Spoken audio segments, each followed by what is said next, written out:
धनबाद में खान सुरक्षा महानिदेशालय यानी कि डीजीएमएस में खनन उद्योग में विद्युतीकरण और स्वचालन के लिए भविष्यवादी दृष्टिकोण विषय पर राष्ट्रीय संगोष्ठी का आयोजन किया गया। संगोष्ठी में बीएसएल के सीएमडी समीरन दत्ता मुख्य अतिथि के रूप में शामिल हुए।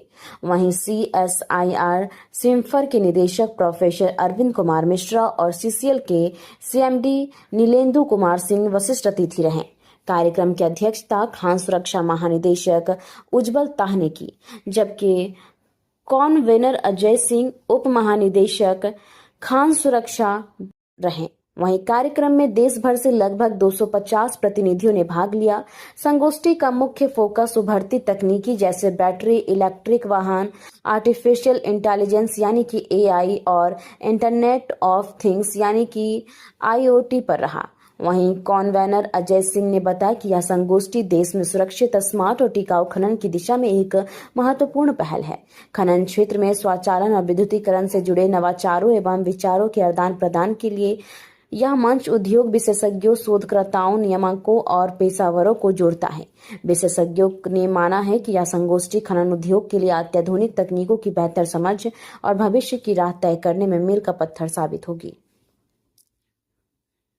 जल पावर आया, फिर अभी हम लोग इलेक्ट्रिकल पावर की तरफ शिफ्ट हो गए। इलेक्ट्रिकल पावर में भी क्या है कि अभी जो पहले यूज होता था केबल से ट्रांसमिशन ऑफ इलेक्ट्रिसिटी, ये हमारे IIT-ISM के जो प्रोफेसर सर ने बताया, वो कॉन्टैक्टलेस ट्रांसमिशन था, वो बिल्कुल ही नया चीज़ है माइनिंग इंडस्ट्री का। उसमें क्या काफ़ी सारे हैजर्ड कम हो जाते हैं, जिससे कि माइनिंग में इक्विपमेंट में पावर जाना काफ़ी सेफ हो जाएगा। जो पहले था उससे और सेफ बनेगा। बट ये नया टेक्नोलॉजी है, नया उन्होंने डेवलप किया है, उसका फील्ड में ट्रायल होना है।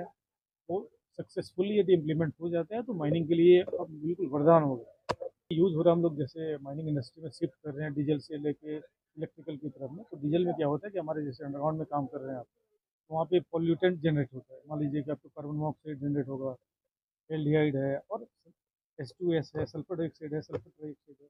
उससे क्या होता है कि आदमी जो वहाँ पे रहता है श्वास लेता है, उसके फेफड़े में हानि होती है।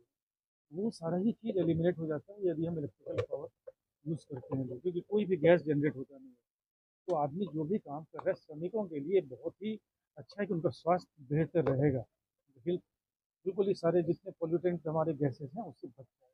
टेक्नोलॉजी में क्या है ना, कि टेक्नोलॉजी में हम लोग क्या हो रहा है कि आदमी को डेंजरस प्लेसेस से दूर रखना चाहते हैं। टेक्नोलॉजी में जैसे ऑटोनोमस व्हीकल का कॉन्सेप्ट आया है। ऑटोनोमस व्हीकल में क्या होता है कि वो रिमोट कंट्रोल होता है, उसके अंदर में आदमी होता नहीं है।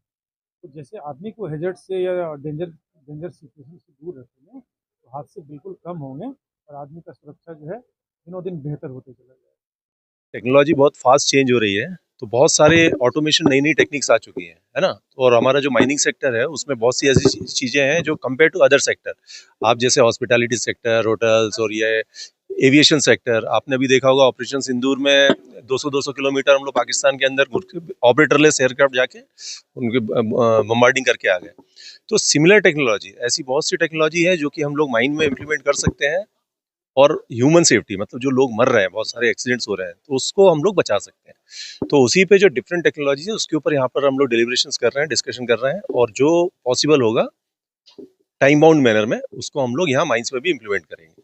इंडिया, ऑल ओवर इंडिया से आए हैं, यहाँ ONGC ऑयल सेक्टर से, ONGC से भी आए हैं, फिर नॉन कोल जो होता है UCIL, NMDC और जितने मैन्युफैक्चरर्स हैं अलग अलग वहाँ वो भी हैं। सभी लोग, सभी स्टेक होल्डर्स का इसमें रिप्रेजेंटेशन है। Regulatory body, manufacturer, users, public sector, private sector, सभी लोगों का।